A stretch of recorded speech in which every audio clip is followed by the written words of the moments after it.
What's up, all me Walkshables, droids, and Wookiees? It's Anna, also known as that Star Wars girl, and in today's video, I'm going to be doing a review of Ahsoka Episode 4. This video is going to be completely full of spoilers, so just a warning, just to get that out of the way. And now that it is, let's jump right into it. Let's just start right off with the elephant in the room. Yes, guys, Anakin Skywalker, Revenge of the Sith, Pre-Order 66, Anakin Skywalker is back and is making a cameo in this episode.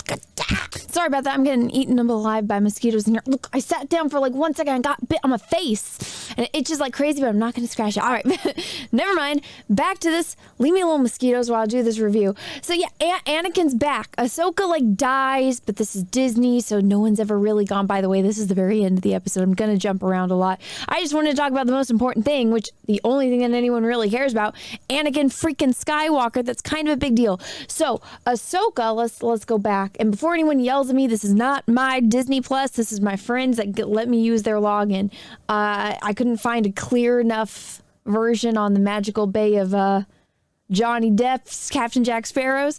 So Ahsoka is doing a lightsaber battle. She falls off the cliff, all that dramatic death, and she wakes up in the world between worlds, and she hears Anakin. Anakin is saying something to her. He's like, hello, Snips, and it's all like groggy. I couldn't understand that he was saying hello, Snips. Luckily, subtitles were on, and he says the thing, and it's like everyone's like supposed to be like, oh, yay!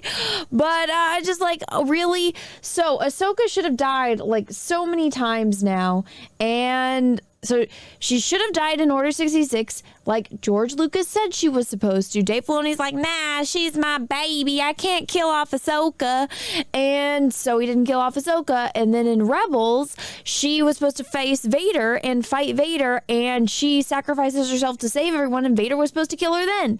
And then Ezra goes and finds the world between worlds, another thing that Dave Filoni created, and he pulled her out. And so now Ahsoka is in the world between worlds, and she runs into Anakin. And of course, everyone's losing their mind that Anakin is back. I was like, really? Like, I will say I was excited. I saw Hayden, and I'm like, oh, Anakin. And it's like, it gets you in the fifis. And then like the episode goes to black, and it's Vader's theme song. So it's like, oh, I wonder what's going to happen now. Like I posted on Twitter, yes, Revenge of the Sith Anakin is in it. Ahsoka is in the world between worlds and sees him, meaning she can pull him out like Ezra did to her. And Pre-Order 66 Anakin could potentially be back in play for current Disney Star Wars. And if you saw that and you're like, no, Anna, that's crazy, they're not going to do that. Well, look what Disney announced today. Official Ahsoka Episode 5 will air in select theaters in the USA and internationally on September 12th. The first time ever a Disney Plus series is receiving a limited theatrical release for just a single episode.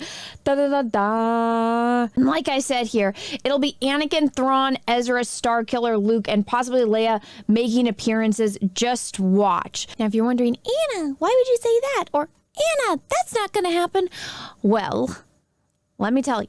They watched what happened with Star Trek Picard Season 3 and how Terry Matalas totally cleaned that shit up and got everyone back together, and all the fans lost their minds, and it was the only good episode of Star Trek, and it gave all of the characters the respect that they deserve. Now, Disney, they don't care about respect. They don't care about any of that. What they do care about is money and popularity. That's what drives them in doing all kinds of other shady stuff, but we're not going to get into that.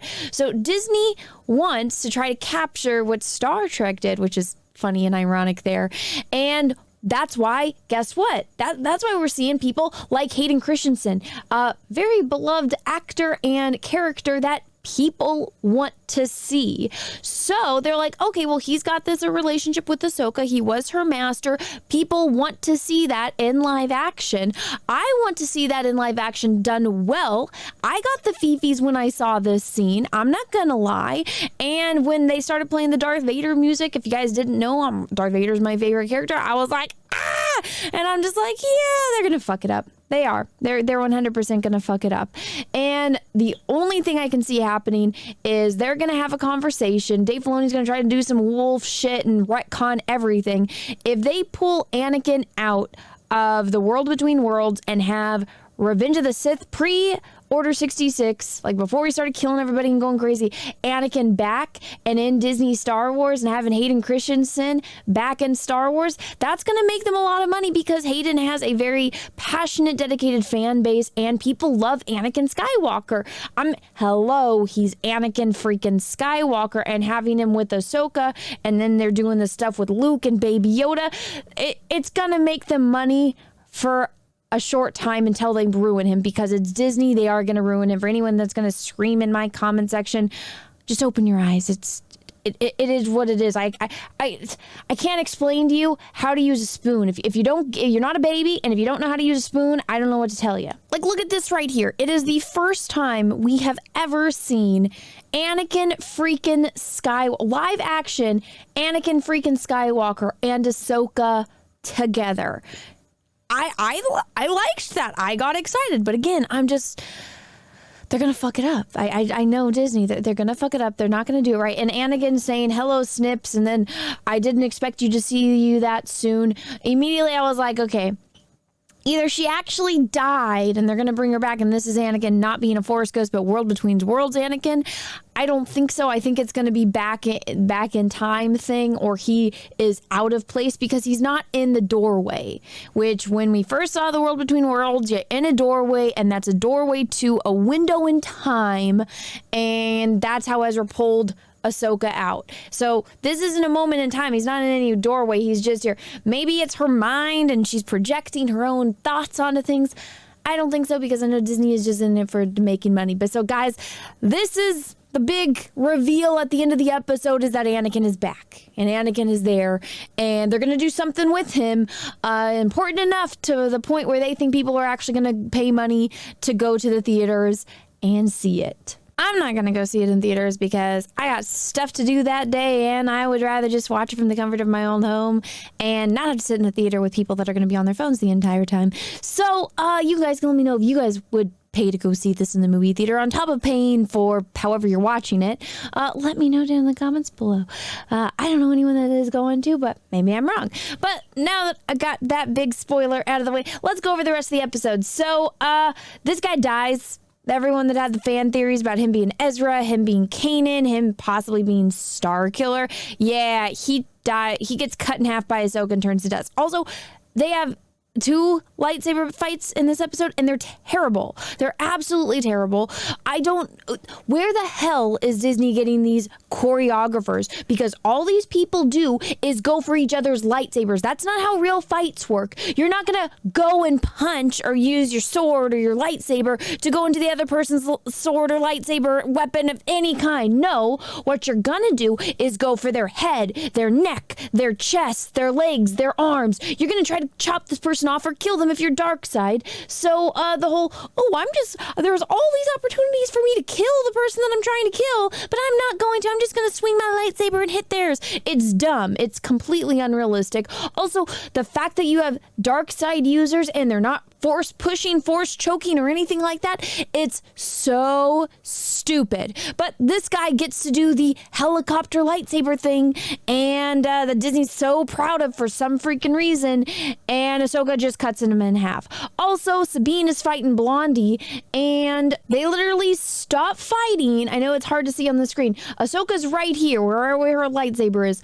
They stop fighting so Sabine can tell Ahsoka to go and get the map, and Blondie, who has been trying to kill Sabine since episode freaking 1, she stands there and lets them have a conversation, and then they go back to fighting. And now all of a sudden Sabine is better at lightsabers and she's more comfortable fighting with it doesn't make any sense. And this chick, she force pushed and she has choked characters, and she's just not doing it. I'm like, there's so many opportunities for Blondie to kill Sabine, and she just hasn't. It's so stupid, but that's Disney female plot armor for you. Now, it goes over to Ahsoka fighting Baylan. Now, Baylan, in my opinion, is the most interesting character in this show, and he starts off by bringing up Anakin to her, which is maybe a little foreshadowing to the fact that we're going to see Anakin in a moment. And he constantly brings up about how he knew Anakin and Anakin spoke highly of her and everybody knew Anakin and that his legacy, just like Ahsoka's, is of death and destruction. And how by bringing Thrawn, you have to destroy out with the old to bring something better. And it's like the better of two evils kind of thing. And they fight because Ahsoka needs to destroy the map and he needs the map so they could finish downloading the directions to find Thrawn, because for some reason in this ancient temple there was a map from ancient times past that has a map to where Thrawn is that only happened I can't even keep up with their timeline, 5 years ago. It makes absolutely no sense. But so he's got to defend the map while they're downloading the map, and Ahsoka comes to fight him. It is one of the worst fights. I thought the fight before that was bad. This was terrible. This guy, I know, rest in peace. He's not the youngest guy, even when he was filming this, and he's not very fast, and he constantly is like spinning and turning his back to her, and I'm like, homeboy, she's gonna stab you. Like, how is anyone alive in this Star Wars universe based on the way that they fight? Maybe it's because they're all so incompetent at actual dueling that they have no idea how to win. They have no idea how to fight. It's just, why are you turning your back to a person that's coming at you with the lightsaber? And how are you the person that's coming at the other person with the lightsaber? How can you not kill them based on the way that it makes zero sense. But this is the scene where Ahsoka dies. They basically fight to the edge of the cliff. She got the map out of the little downloading station, so they couldn't finish downloading the map. And she sees Blondie come up because Blondie tricks Sabine with some smoke magic or a smoke bomb and gets away from Sabine. And that fight, again, they both should have died, or Sabine should have died so many times. Sabine could have literally shot the girl in the face, and she didn't. Nothing about this makes any sense. The fighting is terrible. If they just had an episode with this guy doing like one of those like mind fuck conversations with Ahsoka, that could be great. Just don't have any fighting, or hire somebody that knows how to choreograph actual fights, because that is the weakest. It drives me crazy. I'm not even a fighter. When me, a person that's not a professional fighter, I've never dueled aside from, playing around with lightsabers when I was a kid, and I can spot this. It's just like, oh my gosh, stop spinning, stop doing all these stupid things, because it does. One, I think they think it looks cool. It doesn't look cool. It doesn't. It's stupid. Just like, all of you motherfuckers should have died. But so he hits her basically off the cliff. We don't see her land. We don't hear her splash. Nothing. Sabine gets the map, and because Sabine shows up, and Ahsoka's all happy because Sabine's alive and Blondie didn't kill her. And Sabine is holding the map, holding the gun up to it instead of just immediately shooting it. And Ahsoka, he pushes her off the cliff, then he starts coming at her, and he's like, I'll let you live. If you destroy that, you'll never find Ezra. I promise nothing will happen to you and Ezra if you just give me a map. And what did Ahsoka have a conversation with Sabine with earlier? Oh yeah, it's about, can I rely on you? Can I trust you? And Sabine's like, yes, you can trust me. Unless I'm being emotionally manipulated by a bad guy, then you can't. Then I'm just going to give in and be a prisoner. And that's exactly what happens. They take her up to their ship. Oh no, by the way, Hera and a bunch of X-Wings, which Dave Filoni makes a cameo in, show up as well. They have finished downloading the map, and they're about to make a hyperspace jump to another galaxy to get Thrawn. Now, take in mind, Hera and all of the X-Wings that came with her, they could see on their readings that the ship was about to make a jump into hyperspace, and none of them got the fuck out of the way. So instead of all of them getting destroyed and dying, Hera's ship and a few others survive, and like 2 or 3 of them get destroyed.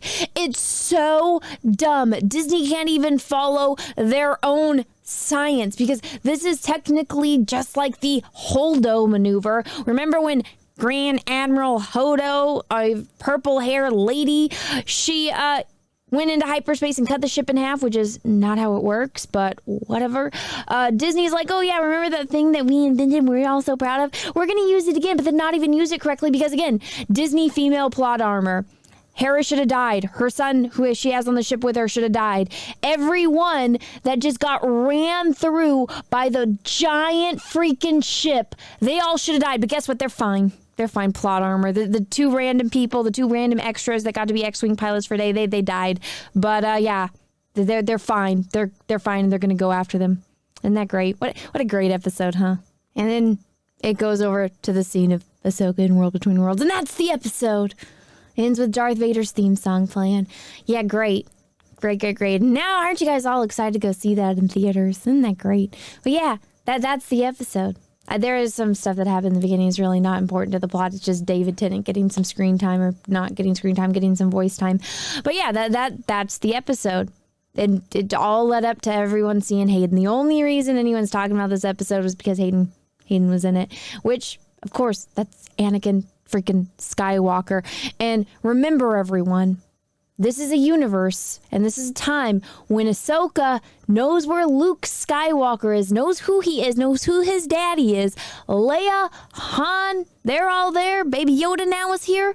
And that doesn't think to, hey, maybe there's this map. They're going to try to go find Thrawn. Maybe I should call that guy. I don't know, Luke Skywalker. Maybe we should call, I don't know, Princess Leia. Maybe that's a little bit important. Maybe when, Hera was trying to get more people to come and help her to stop these bad guys from finding Thrawn. I don't know, maybe somebody like Princess fucking Leia would be a good person to call. Princess Leia, who owes Hera after they saved her ass in Rebels. So, yeah, just think about that. For anyone that's all excited because Anakin's back, think how they're treating Luke. Think how they're treating Leia. Just look at anything and everything Disney has done since they got their grimy little hands on Star Wars. And think about that and reflect on that before you get too excited about this. But anyways, guys, that's my review of Ahsoka Episode 4. I know I should have done reviews of Episode 3, but it was just so boring, I couldn't bring myself to do it. So here's Episode 4, guys. Let me know what you thought about all this down below in the comment section. If you guys liked this video, go ahead and smash the like button. If you didn't, that's okay too. Thank you so much for watching this far through. And until next time, I hope you guys all have a great rest of your day, morning, evening, afternoon, wherever you are in the world. And may the Force be with you, because we are really, really, really going to need it. Bye, everyone. And if you'd like to support the channel, go and back my calendar that's live now on Indiegogo. Thank you, everyone, and have a great rest of your day. If you'd like to follow me on other social medias, you can find them all available on my Linktree. Thank you so much for watching, and if you liked my channel and want to see more of my content, go ahead and smash that subscribe button and ring the bell for notifications.